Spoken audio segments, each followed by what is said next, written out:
Tzvi Lebetkin, the Rabbi from another planet. Please like, share, and subscribe, and ring that little bell. Ring the little bell so you're notified when new videos drop. So we've got a bunch of news stories to get through. I don't know if we're going to get through all of them, because the first one's pretty long, and I'm surprised it's made it to Screen Rant already. This is a rumour that's been percolating for just about a week, right? Less than that, maybe.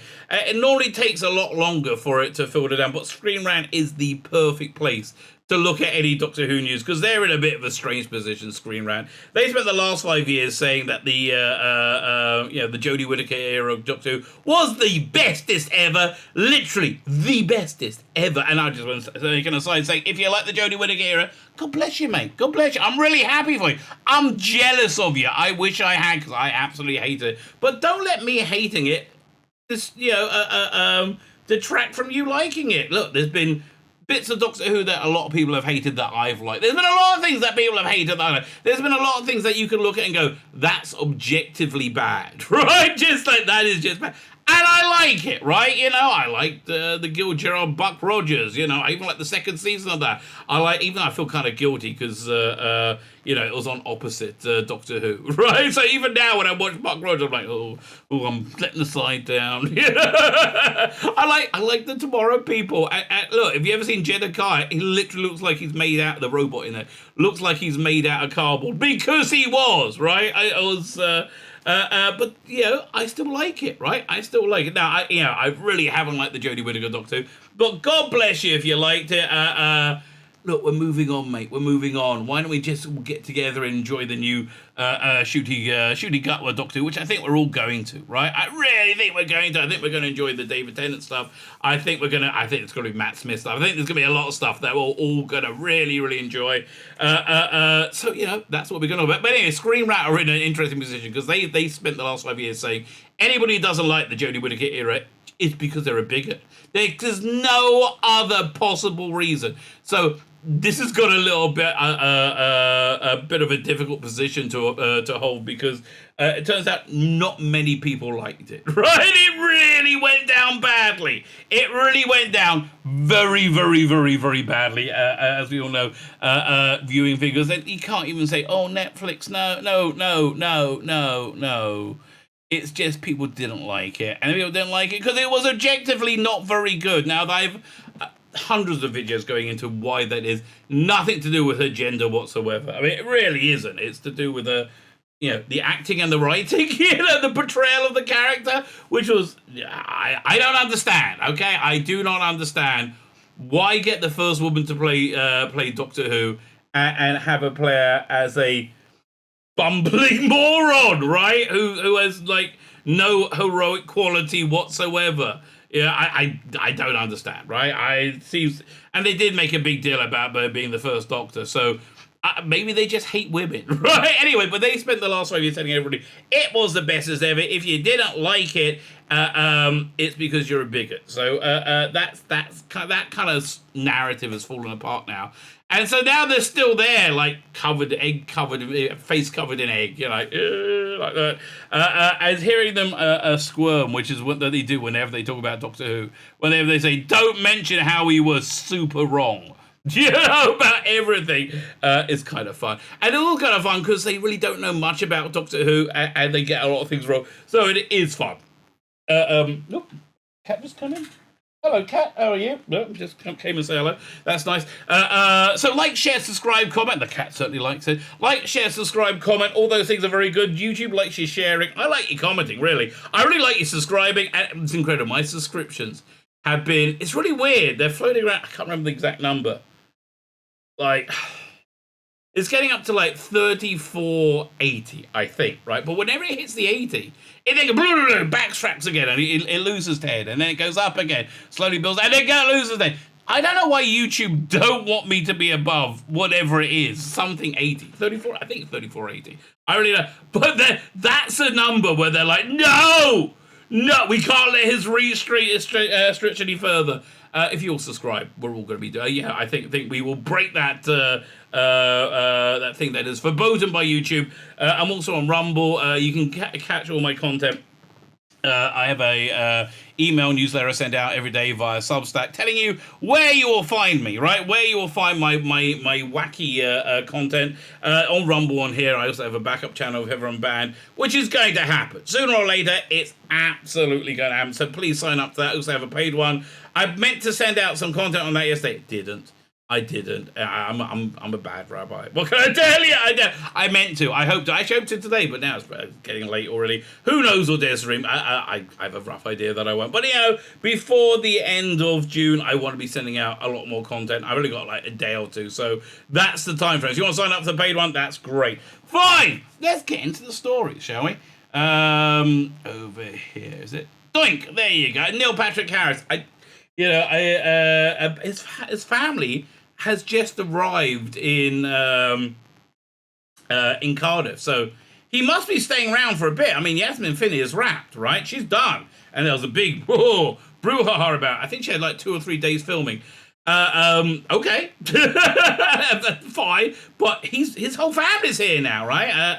And his daughter's really cute, right? He was on Instagram or Twitter, and she made a riddle. I just like.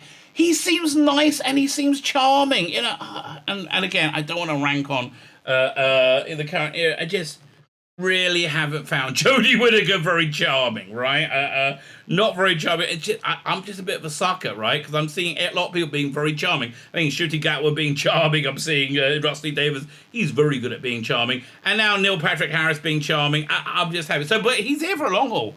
So, I don't know, like this, the big room is 3 specials. They haven't said, if they're even a special, they said scenes for the 60th anniversary. What does that mean, right? I don't think we're going to find out until Jodie leaves, right? I really don't think because this is Rusty Davis promising to be quiet, right? So either he was lying and he wasn't being quiet at all, or it's just logistically impossible. My feeling is I don't think he really likes the current area. I don't think he likes what Chris Chibnall did, which is a bit tricky because they were friends, I think, or maybe they're still friends.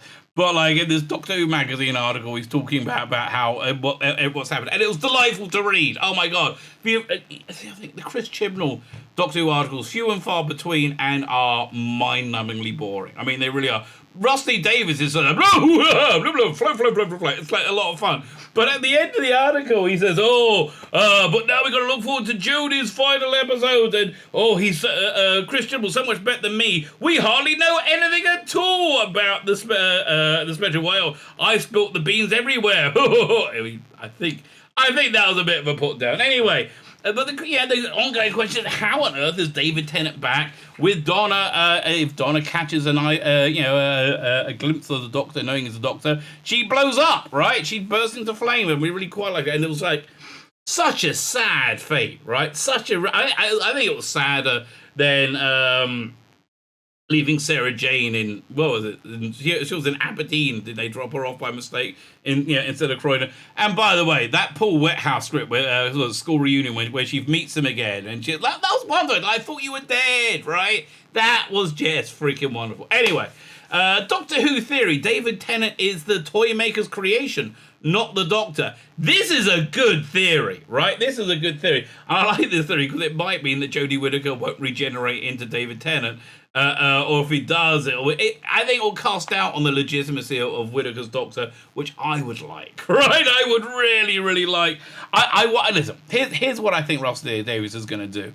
I think he's going to make it so everybody can have their own headcanon and feel like they're being authentic. If you like Jodie Whittaker, she was part of the canon. If you don't like her, she's an alternate, dream or the doofus Doctor. I mean, you had the Valiard, you had an evil Doctor. I guess having an idiot Doctor isn't such a big leap, is it?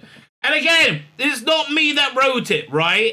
I'm not saying Jodie Whittaker is an idiot. I'm saying the way they played Doctor Who made the Doctor look like an idiot. Okay. Rusty Davis is bringing back David Tennant and Doctor Who's 60th anniversary. But is he the Doctor at all, or just an evil pawn of the Toymaker? I think he's an evil pawn of the Toymaker that will get free and be fighting the Toymaker. Right? That's what I think. David Tennant is set to return at Doctor Who's 60th anniversary. celebration break, but he made me play. Okay, but you got to keep in mind, everything they write is wrong. So there is that. He may be playing a creation of the Toymaker rather than the Doctor himself. Next year will be an exciting one for Doctor Who. Well, it's we've said sayonara to Jodie, and maybe it'll be popular again, right? With Rusty Davis returning as showrunner and unexpectedly bringing David Tennant and Catherine Tate back with him. Yeah, it was unexpected or very surprising more than unexpected. And unexpectedly bringing back Russell with him. But the BBC have officially announced a return in May ahead of public filming that would have confirmed it. Anyway, no, again in the let me turn this off. Really irritating. Yeah, I'll put it earlier. Okay, there. Now it's just there. Where was I? So they could have just denied. They did that with Spider-Man, and they talked about that option in Doctor Who magazine. Marketing for Doctor Who's 60th anniversary specials won't begin until 2023. Yes, they've already begun, right? It's already begun, obviously, right? Obviously. Well, I mean, this is what the marketing is. People are excited about it, right? Nobody cared when Jodie showed up, right? Now people are excited. Well, after this Sentina special in which Jodie Whittaker's 13th Doctor will bow out. For now, the BBC is keeping the 6th anniversary announcements to a minimum. Not really. They're completely swamping the centenary. I mean, completely swamping the centenary. Including Neil Patrick Harris' mysterious role as a major villain. Still, the lack of detail is ironically leading to even more intense speculation within the fan base, right? And by the way, I did like David Tennant's answer a few months ago before he was announced coming back. So, are you coming back? And he said, listen, whatever I say, you're going to say I'm lying. Right? That was a really clever answer. And also, he delivered that line very well. He can make money as an actor, that guy. He really could. David has addressed it directly in a recently exclusive interview. He wrote an article for Doctor Who magazine. He always loved the magazine and seemed eager to work with it as much as possible going forward. Yes, that was a lot of fun, right? That was when Doctor Who was fun and exciting. We liked that. David teases how could Tennant and Tate return, presenting a wide range of possibilities. He suggested it could be a sort of missing adventure. Nah, don't believe it. A previously unseen excursion before Tate's companion Donna Noble left the 10th Doctor's side. Nah, don't think so. Alternatively, perhaps it could be a multiverse adventure. I don't think so now. I thought so, but I think it's a bit played out, right? Especially by next year.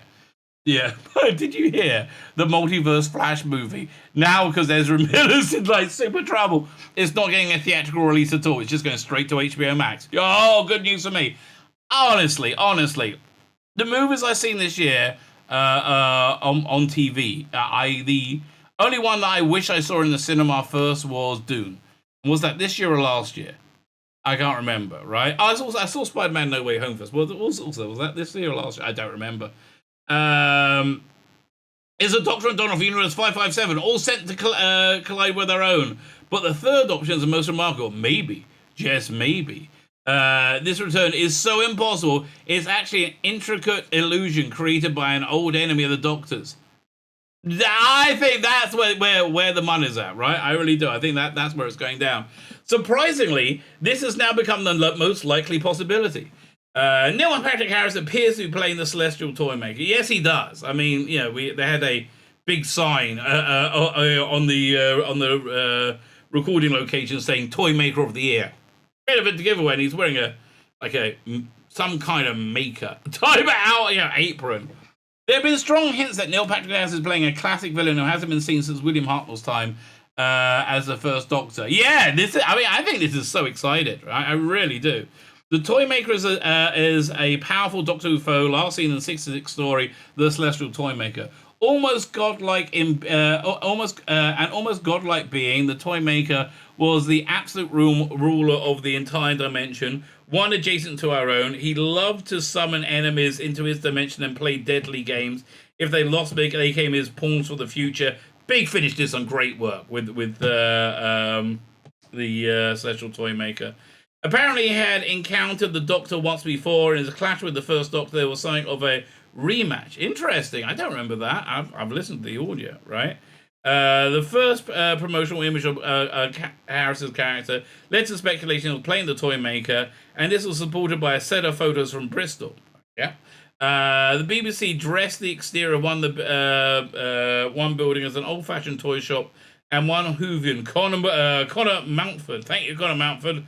Connor McCloud! There can be only one. Revealed Prot celebrating him as Toymaker of the Year. So it seems like a safe bet. All right, yes, it does. The toy. By the way, I think my stream was the first one that put its chips down on the Toymaker. I think I was. I don't know. Toymaker has a history of rewriting reality and creating false doctors. Does he? I don't remember that. Okay.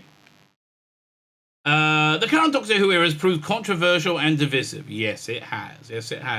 In part because of complex retcons, Davis seems to be viewing the Timeless Child retcon as an opportunity to expand the show's lore. No, he's not. Man, that's like squeezing. I mean, it's like you looking at a Rorschach block and saying, "Oh, I see Jodie Whittaker and Yaz and Chris Chibnall all running off happily together in the distance." You're projecting a bit there. That never happened, right? Shep photos shown alien creatures from the comics, notably the gangster Beep the Meep, and a race known as the Rays. No, it was what's the name? Rays. Saint Ray. Oh, I can't remember. Which pursued him. Naturally, this means he could be drawing on other means for inspiration. I'm sure that when I first saw the Beep the Meep footage, I was like, that really could be anything.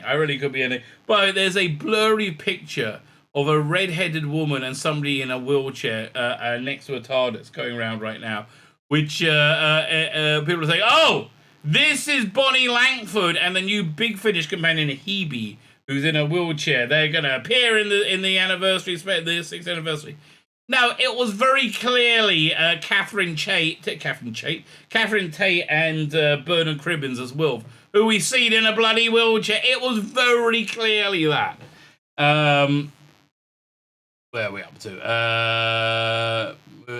Naturally means that he could be drawing on influence in a similar way. And an interesting note, one classic Doctor Who comic strip saw the Toymaker create a fake Doctor. Yes! Martin Garrity did the artwork on it. That was the final part. The Toymaker created a fake Doctor. And they had a duel. I think it was the first McGann story. Endgame was the first 4-part story. Look at that. I know what I'm talking about. Was the first 4-part story by Alan Barnes. Alan Barnes is insanely reliable. Robin Smith and Robin Riggs. I thought it was, Martin Garrity. I missed Martin Garrity. Fine. Published in 244-247. It was actually the first 8th Doctor strip after the 96 movie starring McGann. It saw the Doctor arrive in Stockbridge. Oh, are we going to get Stockbridge in the 60s? I think that's almost certain. If we're getting Meet the Bloody Beep, I think we're getting bloody Stockbridge, don't you? He gradually realized his environment had been manipulated by a Toymaker. Seeking a prize he found on Earth, the Toymaker was eager to defeat the Doctor at last and actually created a mirror image Doctor as his competitor, designed to be the Doctor's equal in every way. Well, again, that can't be Jodie Whittaker. Not so equal. He could be doing something similar in the Doctor Who's 6th anniversary, explaining why the Doctor's attire is slightly different. It's a good theory. It is a good theory. We're scooting over too far. All this raises the intriguing possibility that the Toymaker's real target is, in fact, Donna Noble. Now, this is a bit of a stretch. The Toymaker's vendetta against the Doctor would naturally make his companions of real interest, and ironically, Donna is more vulnerable than any other companion. They're all vulnerable. Come on. The Doctor was forced to wipe Donna's memories of their time together after she absorbed a duplicate of his own consciousness in her, because a human mind could not cope with the burden of the knowledge. The Toymaker would possess the power to get around this, however. He could even sustain Donna's mind and keep her from burning up. As he restored memories. Yeah, that's a pretty good argument, right? I like that theory. But the Toymaker's may not restore Donna's memory perfectly, simply because he'd consider it entertaining to play with Donna's perceptions. That's why that would explain why David Tennant's Doctor is wearing a costume that looks ever so slightly wrong. Well, not it's different. The Toymaker could be giving Donna clues to pick up on as her mind recovers inaccuracies that should make her realize that something wrong, something is badly wrong. To the Toymaker, it would all be part of the game. What would this theory mean for Doctor Who moving forward? Good question.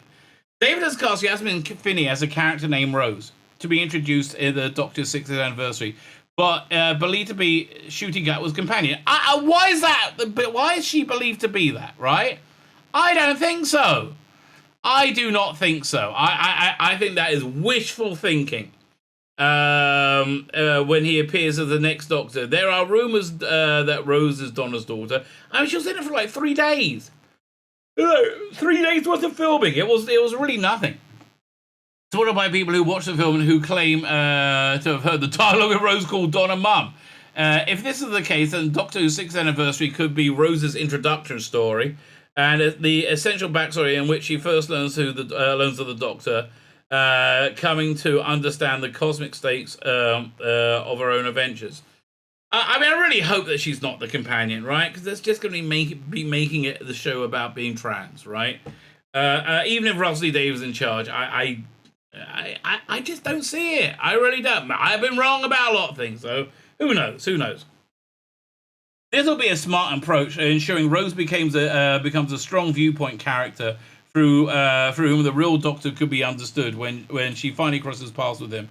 It would also make this Doctor's 6th anniversary unlike any story told before in the show's history, one in which Tennant returns not as a Maltese Doctor or a missing Doctor, but rather as a pawn of the Toymaker. I think more of a creation of the Toymaker. Not a bad idea, right? Not a bad idea, I have to say. I think there's elements of strong possibility in that one. I really do. Let's go to the next. Who else is returning? Is K-9 returning to Doctor Who? I think almost certainly. For the 60th, almost certainly. A new clue points towards the return of the Time Lord's best friend, though there may be a simpler solution. Okay. So, at the moment, Doctor Who's favourite, at the moment, if you're an iconic Doctor Who favourite who's not returning to the show soon, you're probably in a minority. So you got Janet Fielding and Sophie Aldred. The other room is there's like five other characters, legacy characters coming back. And the other room, I hope it segs into that, is David Tennant, Colin Baker, Sylvester McCoy, and Peter Davison. Right? So that segs in. Is it true? I don't know. Tired. Blah, blah. So what time is it? 4:30 in the afternoon. Yeah, I normally start to need a nap by now. Where are we up? So I said Brothers Rolls, Ace and Tegan, said Training Sir, blah blah blah. Versace One, David Tennant and Catherine Tate for 60th. Meet the Beat, blah blah blah. Yes, we know all this. Okay. Now a new clue suggests that the biggest return could be in the cars. Could be even for a drum roll. A new dawn of K-9. Seems reasonable. There's been a few of them. Yes, the Doctor's lettering Tin Dog could be next in the line for the comeback. At least on the new details revealed in the Doctor Who magazine. Strap in, because this gets a bit complicated. The latest Doctor Who magazine included a feature on the podcast drama Redacted, which I didn't cover at all, right? Every time I mention Redacted, and I just read what they say about the people making it, I read what they say about it, I get a community strike. So screw you, Redacted. Nobody really cared about you, didn't have any traction, and I'm just not interested, right? I think of the bits I've listened to of it, the first episode or two, why would I be interested in hanging around any of these characters? They're all like the most narcissistic whiners I've ever heard in my life. And this is fiction. Why would you want to spend your fictional time with that? The latest magazine include a feature on Doctor Who podcast drama, blah, blah, blah, blah. And we got lots of cameos. We've got Jim Redgrave and Ingrid Oliver, Angelina Hill, Jodie Whittaker herself. Jodie Whittaker herself. Okay. Among the stars reprising their roles for the BBC sci-fi series, adding to the tally of returning actors. A few weeks ago, redactor creator Juno Dawson hinted to Radio Times that she'd been asked to hold back characters plan to be involved with the story, with the implication the main TV series had plans for them. Now, who was telling them that? Chris Chibnall or Russell D. Davies? I guess Russell D. Davies. I mean, he's really much more in charge right now. In Big Finish, they were talking about doing more Doctor Who Unbound, and Russell D. Davies said, no casting of any new actors of the Doctor, right? Very politely he said it, but no casting any new actors of the Doctor. I think that's something to think about, right? Okay. Where are I? And now she revealed one of those characters was Catherine Tate's Donna Noble. Oh, okay. Who had to be cut due to the showrunner Russell D. Davies' plan for 2023. Initially, Donna was supposed to be part of episode 7, Dawson explained, but we were told absolutely not for obvious reasons now. Alongside the bad list, look at these. I was going to say, 3 absolutely 100% women. These are totally women. I'm really not sure about any of them, quite frankly, but no, 100% women. Some of them have penises. Most of them have penises. They're still women, by jiggery. It's 2022. But alongside who's on the band is K-9, whose role in the story was replaced by a new alien creature called Floater. I'm so glad we couldn't use K-9 in the end because I adore Floater, Dawson said. Now, this is something I always resonates with me, right? If you want to do use somebody else's franchise, it's always better when they say no, right? And you have to just build it from scratch. Watchmen is the archetypal example. If you've never read Watchmen, big recommend. So the Watchmen superheroes in that comic, they were from the Cholton age of the Cholton heroes, and they were originally supposed to be them. Then DC were planning to do something with them, and that to make their own characters. It got a lot better and a lot freer because of it, right? It absolutely is a good idea. Or other times when they weren't allowed to use the Daleks, they came up with the Toclafane. So other times it doesn't work 100%. It's easy to draw a conclusion that K9 was held back from redacted for the same reason as Donna, and the BBC has immense plans for him. Immense plans, and come back for K9 could make a lot of sense anyway. I would like to see K9 with Matt Smith Doctor, right? I think that's a great pairing that I haven't seen before. Yeah, I would really like to see that. I mean, I feel like I've seen a lot of K9 with the 12th Doctor, with what's the name, with Capaldi, because of, where is it, season 12, season 13. There we go. Where did I put it? Oh, here it is, right in front of me. Duh. This book, strong recommend. It's on YouTube as a book on tape. It's very, very good. But that's the Doctor, Romana, and K9, 12th Doctor. It's really good. So I feel like I'd like to see Matt Smith with K9. I think that would be lovely. There we are. So K9 slotting into the autumn. For one thing, you could imagine K9 slotting into the autumn centenary special alongside Fielding and Aldred. Yes, you could. And any other surprise returning companions paying tribute to the long life of BBC and Doctor Who, no matter how much they tried to kill it, right? No matter how much they tried to destroy it. And in an online video made during lockdown, Davis suggested that Ace had taken in K9 following the death of former owner Sarah Jane Smith, in tribute to the late great actor played by Sarah Jane Elizabeth Sladen. Alternatively, it could be K9 is set to make an appearance alongside David Tennant's returning Doctor, having appeared with him in the revived Doctor Who before. Assuming, of course, this was not reading too much into Dawson's innocent comment. Okay, I don't think it's reading too much into Dawson's innocent comment, right? Man, I'm looking at Juno Dawson now, and yeah, it'll be much easier if trans people look like the gender that they were clearly presenting like. It's a bit jarring when they really very much don't.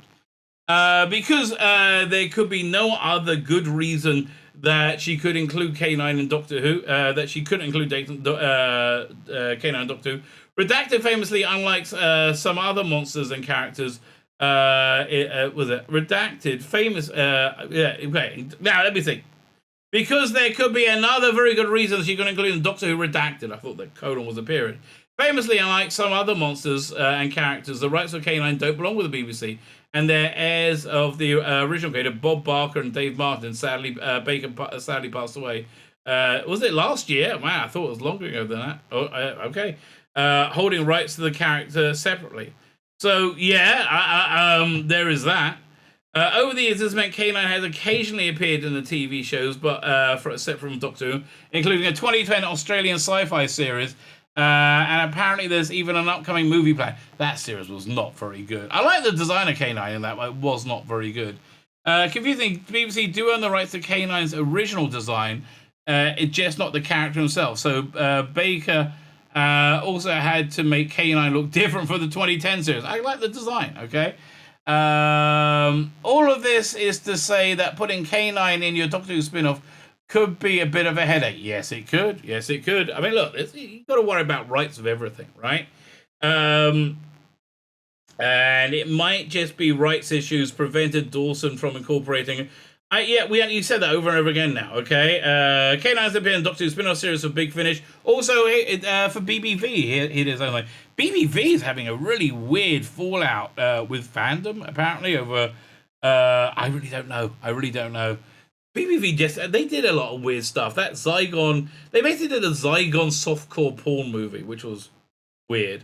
I never watched it, but it just seemed like... I don't think I want to watch softcore porn with Zygons. I don't. I mean, listen, if you're going to do soft porn, Zygon seems to be the way to go. I don't know. Overall, we hold out hope because it could still happen, no matter how unlikely. And if you ask us, we're going to build a. You know what? I think it's likely. I do think it's likely, right? I do think it's likely K-9's coming back. Who else? Who else could be coming back? Could be Bonnie Langford, right? Could be Bonnie Langford. This is nothing about her coming back to the TV show, right? This is about her got a new Big Finish box set coming out. Is it this month? Is it July? I think it's July it's coming out. So very, very soon. But I love this little retrospective interview. Bonnie Langford, all I did in Doctor Who was say, but Doctor, and you did it so well, Bonnie, right? You really did that, but Doctor, she did it a lot. And Scream, and you did that very well as well, okay? Very well. Former child star is celebrating 50 years on stage with the revival of Anything Goes. Oh, that's nice. She talks about dancing Doctor Who and growing up in the public. Yeah, I love how much of a performer Bonnie Langford is, right? I was cringe beyond cringe when they first cast her. I was like, oh no, it's Violet Elizabeth. But I love... she's just such a solid performer, and she's a hard worker, right? And I have a lot of respect for people having a work ethic. Bonnie Langford was 35, and advert appeared when Bonnie Langford was 35. An advert appeared in the industry newspaper, The Stage, with a racy picture of her and a promise: no more ringlets, no more squeaky brat, just pure talent. I remember that. I do remember that. Was it 35? I thought it was like 25. What? Some people assume that Langford was struggling to transition from child stardom. She'd been best known for playing the lisping Violet Elizabeth. Like, scream until I'm sick. And I can. And she did that so well as well. And the series Jess Williams to more adult roles that she played. I remember that, right? I did remember that. But Langford's eager to set the record straight. She said it was her agent who did it. I didn't take out that ad. I'm not the one. I'm not with that agent anymore, she chuckles. Yeah, I think she's doing fine. I love this picture of her over there.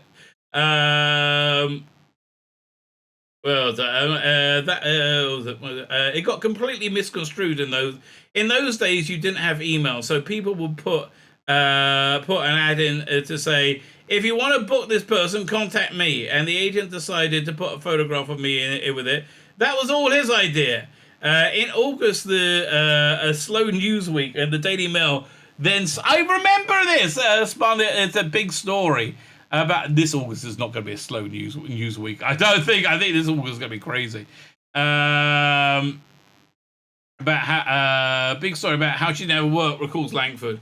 What I wasn't prepared for was what I wasn't prepared to tell them was I was actually pregnant. My agent was thrilled and said, I got £45,000 of publicity out of this. I said, yeah, thanks a lot. I'm the person in the middle of it. It's a particularly bizarre bit of fake news. Yeah, I guess it was, wasn't it? So now Langford, now 57, has an enviable track record of working constantly since she won the talent show Opportunity Knocks, age 6, singing The Good Ship Lollipop. I bet she was good. I don't remember that. That's before my time. She went. I mean, I remember Opportunity Knocks. I've never watched it because I wasn't a sad loser.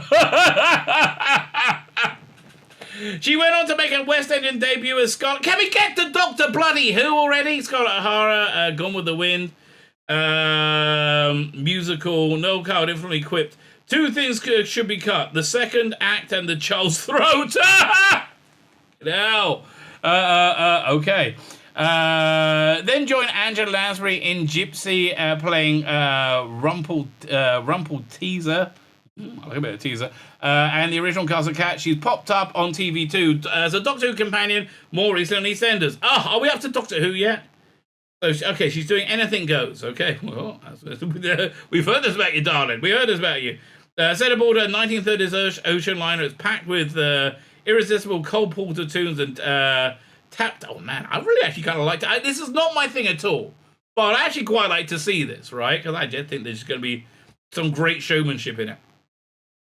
The production was mammoth, hit for the Barbican in 2021. For this run, Langford takes over from Felicity Kendall. Blimey! She's still alive? Okay, I mean, maybe not. She took over from her. As Evangeline Harcourt, the class-conscious American widow presenting her debutante daughter to marry a wealthy English aristocrat. And apparently, to get in there, anything goes, baby. It's what I call a blue sky show, enthuses Langford. It literally doesn't rain, it's just joyous. Well, okay, then my version of it was a bit dirtier. What can I tell you? Okay, is there anything about bloody Doctor Who in here? Gotta say. Oddly, Evangeline doesn't employ Langford's singing or dancing talent. She was just tempted to sneak in back a few steps. No, okay, fine. Great Depression. Okay, so it looks fun, but can we see a bit? Oh, it's got Simon Callow in it as well. You know, weird thing about Simon Callow. Simon Callow, Stella Storms, Bonnie Langford, and Kelly Ellis. I know 2.5 out of the 4 of them. Dennis Lawson sounds familiar. He's not Wedge, is he? Could be. But I know Simon Callow. I never knew Simon Callow was gay until he came out lambasting a gay charity for focusing too much on trans things, right? And then he got cancelled. And he said, famous gay person, Simon Callow. I had no idea, right? You know what I had no idea? Because of Chance in a Million, the terrible sitcom. See, I said at the beginning, it's okay to like terrible things. It is there. It was a terrible sitcom starring Simon Callow as Tom Chance, somebody who had weird luck. Chance in a Million. It was awful. It was really awful, and I loved it. That's when he had that big perm. He looked like a presenter from Magpie. Remember Magpie? Was it Magpie? No, How. Magpie was the other one. How. Astonishingly, it'll be Langford's first time performing at the Barbican, but she knows the area very well. She trained okay, fine. Okay, the headline was Doctor Who, right? Can you have a bit of Doctor Who in this, please? I realize at a very early age, it's more important to be valued than it is to be known. Okay, I hear that. I do hear that. It was difficult growing up in the spotlight. Most people do that privately, and I didn't. But now I'm further away from... Okay, I see a Doctor Who picture. I think we're getting close. But I can look back at it with fondness. I started young. I had to change and grow. I couldn't keep playing a 6-year-old. I'm quite small, and I do have youth energy, but I'm not a child anymore. You know, like, I'm surprised there was no Me Tooing with that's come out with Bonnie Langford. I mean, she was a young lady, you know, she grew up in the entertainment industry, and they're not, overly well renowned for their, moral strength and virtue, are they? Langford thinks those barriers were gradually wait, I missed the thing there. I can certainly attest to the red-headed Langford's infectious energy. She's exactly the woman who's saying this. Woman every person expect, but that can work against you. Some still make the tired assumption that musical theatre performers are all jazz hands and sunshine and can't do any serious acting. I guess it was her saying that. So, what was it? The barriers are breaking down, particularly with America, which he points out. Movie star Hugh Jackman is currently doing the Broadway show The Music Man. Hugh Jackman is both the most manliest man and the gayest man. I mean, yeah, what I'm saying. Not a manly gay person, an effeminate gay person. I mean, he does all these like show tunes and he does Wolverine, right? So I don't understand. Okay, finally, like half an hour later, she has certainly proved the versatility. In 1986, Langford switched from musicals to sci-fi as Melanie Bush. I love that she was called Melanie Bush. It says the sixth one, Colin Baker, and Colin Baker, not Bolin Baker, Colin Baker, and Sylvester McCoy, doctors in Doctor Who. However, her character was vilified by many. Yeah, they didn't have much of a character. Langford jumped at the chance to revisit her character in new audio dramas on two conditions. By the way, I think it's the first one they brought out. Fires of Vulcan with Bonnie Langford. That's brilliant. That's a great Sylvester McCoy historical. Fits nicely into season 24, but it's very good. Right? Other than that, it's a really good one. It's cheap as well. It's like $2.99. No screaming, and please can we build her character a bit. We were at a fan convention, and one of the other commanders says to me, but you know the commanders are two-dimensional, don't you? I was constantly seeking a more substantial role. Melanie G said, "But Doctor," and she did it so well, right? And screamed. Langford, oh, that was it. That was the entirety of it. Langford enjoyed iconic EastEnders in 2015. Is there no really one show, Masked Dancer? Okay, people in the industry. Okay, we'll wrap it up. Okay, people in the industry are unbelievably resourceful. They were the first to say, "Where can I volunteer or drive a delivery van to?" What's it talking about? Theatre is a satellite for. I have no idea what they're talking about. The pandemic has, she thinks, made our skins a little thinner. We've lost some resilience. It'll take time to come back. At the moment, there's a lot of certain things like Ukraine. We can't run up to Putin and say stop it. Listen. Putin's probably not a good person, okay? But you thinking that this is a moral argument, that this is a heart-wrenching thing, that there's only one side that you can come down on, means that you've been controlled, right? I'm sorry, that's just what the media does to you. If you control the heart of the person, the heart is the captain of the ship. If you can control that heart, if you can pull at that heart, you can control the person. And that's exactly what we saw in Ukraine, right? People were like, "Oh no, Ukraine" at first, and now people really have kind of forgotten about it because it wasn't real. Because we didn't genuinely care, right? It was just something to manipulate us, I think, to get governments to be able to drain money from their citizens' bank accounts, or from their country's accounts into their pockets. That's really what I believe was the history of Ukraine. Bonnie, darling, get off social media, honey. Get off and just look more critically at it. Other than that, you're brilliant. Bonnie Langford's brilliant. I don't think there's any more to say on that. But this story, I can't believe this whole story was in the headline. I mean, normally you don't get a whole story in the headline. Now you get a whole story in the headline. All I did was say, but Doctor, very, very well, and scream a lot. And now Big Finish come along. And listen, they really have fleshed out Mel's character into being like a real genuine character. I recommend you go and check out stuff on Big Finish. Most of it is actually very, very good, right? Most of it's very good.